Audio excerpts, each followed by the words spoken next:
السلام عليكم ورحمة الله وبركاته. بسم الله الرحمن الرحيم. الحمد لله رب العالمين، والصلاة والسلام على سيدنا محمد وآله وصحبه أجمعين. أما بعد. ரசூலுல்லாஹி ஸல்லல்லாஹு அலைஹி வஸல்லம் அவர்களை பற்றிய தொடர் உரையின் 34வது பதிவு. ரசூலுல்லாஹி ஸல்லல்லாஹு அலைஹி வஸல்லம் அவர்களுக்கு நபுவத்து வழங்கப்பட்டு 6 வருடங்கள் முடிந்துவிட்டது. ஒரு பக்கம் அவர்களுடைய தீன், அந்த உண்மையான உழைப்பு, அது நாளுக்கு நாள் முன்னேறி கொண்டிருக்கிறது. கொஞ்சம் கொஞ்சமாக அவர்களுடைய அழைப்புக்கு மக்கள், ஆண்கள், பெண்கள், குடும்பங்கள் என்ற அடிப்படையில் பதிலளித்து கொண்டிருக்கிறார்கள்.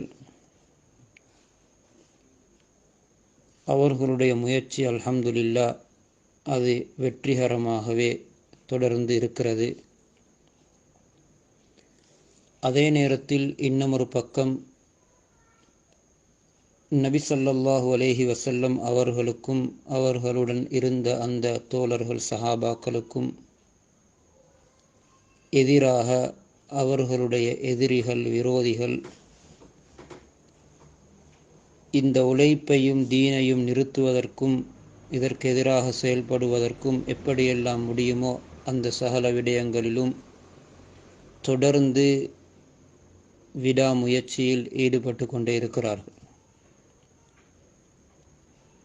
பல அடிப்படைகளிலும் துன்புறுத்தல்கள் செய்து கொண்டே இருக்கிறார்கள். ஆனாலும் ஹிஜ்ரி 6 கடைசி பகுதியில் 2 மிக முக்கியமானவர்கள், வீரர்கள், ஹதரத் ஹம்சா ரலியல்லாஹு அன்ஹு, ஹதரத் உமர் ரலியல்லாஹு அன்ஹு ஆகிய இருவரும் ஒருவர் பின் ஒருவராக 3 நாளைக்குள் நபி ஸல்லல்லாஹு அலைஹி வஸல்லம் அவர்களை ஏற்றுக்கொண்டு முஸ்லீம்களுடன் வந்து சேர்ந்தது அவர்களுக்கு மிகப்பெரிய தோல்வியாக அமைந்தது. இஸ்லாத்துக்கும் முஸ்லீம்களுக்கும் அது ஒரு மிகப்பெரிய ஒரு வெற்றியாக அமைந்தது. அதுவரையும் மறைத்து தீனுடைய காரியங்களை செய்து கொண்டிருந்த சஹாபாக்களுக்கு ஹதரத் உமர் ரலியல்லாஹு அன்ஹு அவர்களும் இஸ்லாத்தை ஏற்றுக்கொண்டதன் பின்னால் பகிரங்கமாக காபாவுக்கு போய் தொழக்கூடிய அளவுக்கு தைரியம் ஏற்பட்டுவிட்டது. என்றாலும் அந்த விரோதிகள், அந்த எதிரிகள் அவர்களின் முயற்சியில் நிராசையாகவில்லை. திரும்பவும் அவர்கள் உறுதி எடுக்கிறார்கள். அவர்களுக்கு ஏற்பட்ட இந்த எதிர்பாராத தோல்விக்கு பின்னாலும் ஹதரத் ஹம்சா ரலியல்லாஹு அன்ஹு அவர்களுடைய இஸ்லாம், ஹதரத் உமர் ரலியல்லாஹு அவர்களுடைய இஸ்லாம், அதே போன்று அவர்கள் நபி ஸல்லல்லாஹு அலைஹி வஸல்லம் அவர்களுடன் போய் பேச்சுவார்த்தை நடத்தி உங்களுக்கு அதை தருவோம் இதை தருவோம் என்ற இப்படியான விடயங்களில் நபி ஸல்லல்லாஹு அலைஹி வஸல்லம் அவர்களுடைய அந்த சகல விடயங்களை மறுத்தது. அதே நேரத்தில் ரசூலுல்லாஹி ஸல்லல்லாஹு அலைஹி வஸல்லம் அவர்களை எப்படியாவது நாம் கொலை செய்வோம் என்ற அவர்களின் திட்டத்துக்கு அப்துல் முத்தலிப், பனு ஹாசிம், அபுல் முத்தலிப் கோத்திரத்தார்கள் எதிராக இருந்து நபி ஸல்லல்லாஹு அலைஹி வஸல்லம் அவர்களை பாதுகாப்பதிலும் அவர்களுக்கு எதிராக வரக்கூடிய சூழ்ச்சியிலிருந்து அவர்களை தடுத்து நிறுத்துவதிலும் நாம் உறுதியாக இருப்போம் என்று இந்த 2 கோத்திரத்தார்களும் உறுதிமானம் எடுத்தது போன்ற விடயங்கள் எல்லாம் அவர்களுக்கு மிகப்பெரிய தோல்வியாக அமைந்துவிட்டது. அவர்கள் விளங்கிவிட்டார்கள், இப்பொழுது மக்காவுடைய ரசூலுக்கு எதிராக செயல்பட்டவர்கள் நபி ஸல்லல்லாஹு அலைஹி வஸல்லம் அவர்களை சாதாரணமாக நாம் நினைத்ததை போன்று கொலை செய்துவிட முடியாது. அப்படி நடந்தால் இந்த பனுல் முத்தலிப் பனு ஹாசிமில் உள்ள ஏற்றுக்கொண்டவர்களும் ஏற்றுக்கொள்ளாதவர்களும் எல்லோருமே எங்களுக்கு எதிரியாக மாறிவிடுவார்கள், நாம் அடியோடு இல்லாமலாக்கப்படுவதற்கும் வாய்ப்பு இருக்கிறது என்ற பயம் அவர்களுக்கு இருந்தது. இப்பொழுது அவர்கள் யோசிக்கிறார்கள், வேறொரு வழியில் இவர்கள் எல்லோருக்கும் நாம் ஒரு பாடம் படித்து கொடுக்க வேண்டும். அதற்கு என்ன செய்யலாம்? நாளுக்கு நாள் இவர்கள் வலுவடைந்து கொண்டிருக்கிறார்கள். எங்களிலே உள்ள மிக முக்கியமானவர்கள், தைரியசாலிகள், வீரர்கள் எல்லாம் அவர்களுடன் போய் சேர்ந்து கொண்டிருக்கிறார்கள். இது தொடருமாக இருந்தால் இன்னும் சிரமமாகிவிடும். இவ்வளவு காலமும் நுபுவத்து கிடைத்ததிலிருந்து இந்த முழு 6 வருடத்திலும் செய்யாத புதிய ஒரு முறையை கையாண்டு இவர்களை நோவித்து இந்த முயற்சியை நிறுத்த வேண்டும்.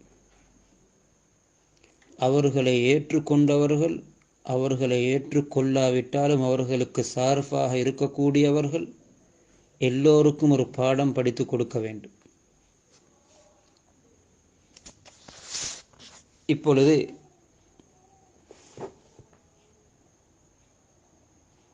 அவர்கள் என்ன செய்தார்கள்?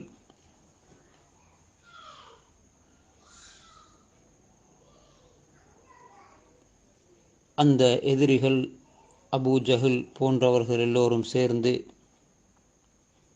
முஹஸ்ஸப் என்ற பள்ளத்தாக்கிலே உள்ள கினானா கிளையார் வாழக்கூடிய அந்த பகுதியில் ஒன்று கூடி அவர்கள் எல்லோரும் ஆலோசனை செய்து சில தீர்மானங்களை எடுத்தார்கள். அவர்கள் எடுத்த மிக முக்கியமான தீர்மானம் அங்கே என்னவென்றால், ஹாசிம் முத்தலிப் கிளையாரிடம் இதற்கு பின்னால் எந்த திருமண உறவும் நாம் வைத்து கொள்ள மாட்டோம்.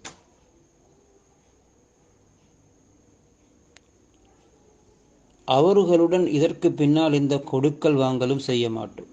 அது ஹாசிம் கிளையார்களில் உள்ள எல்லோரும், ஏற்றுக்கொண்டவர்கள் ஏற்றுக்கொள்ளாதவர்கள், ஏன் அவர்களும் ரசூலை பாதுகாப்பதற்கு உதவியாக இருக்கிறார்.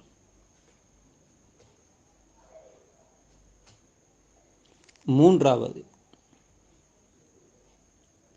அவர்களுடன் உட்காருவது, அவர்களுடன் பழகுவது, அவர்களுடைய வீட்டுக்கு செல்வது, அவர்களிடம் பேசுவது, அவர்களுக்கு இரக்கம் காட்டுவது போன்ற சகல விடயங்களையும் நாம் முடித்து கொள்வோம், நிறுத்தி கொள்வோம். இதுவரையும் அவர்களாகவே முஹம்மது ஸல்லல்லாஹு அலைஹி வஸல்லம் அவர்களை எங்களிடம் ஒப்படைக்க வேண்டும், அவர்களை கொலை செய்வதற்காக வேண்டி. நஊது பில்லாஹி மின் ஸாலிக். அதுவரையும் இந்த ஒப்பந்தத்தில் நாம் உறுதியாக இருப்போம்.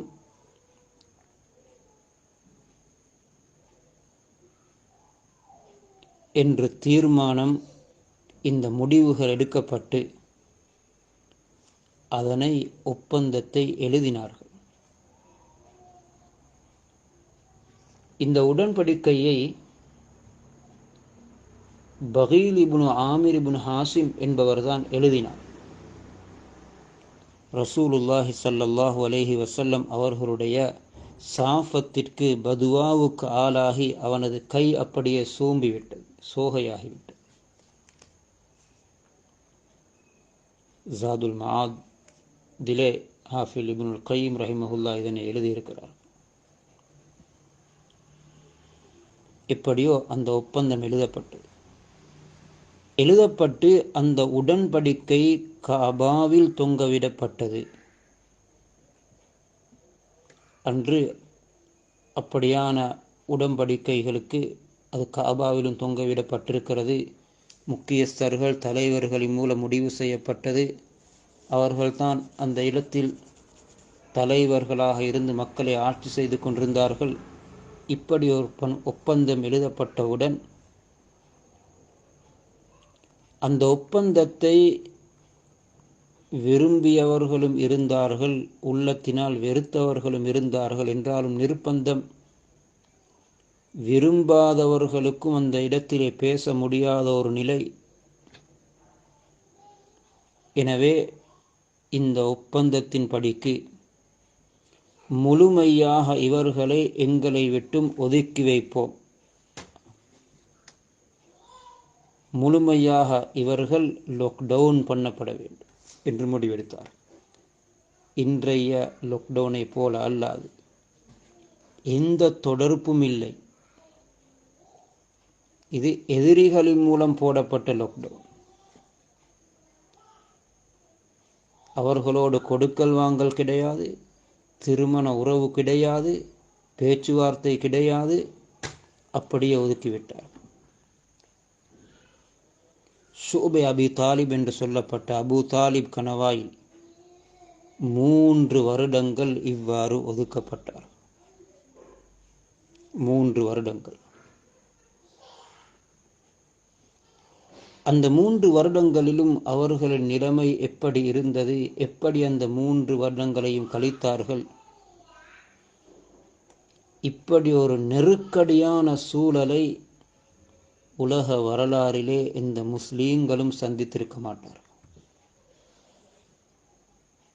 நுபுவத்தினுடைய 7வது வருடம் முஹர்ரம் மாதம் 1வது பிறையிலே இது நடைபெறுகிறது.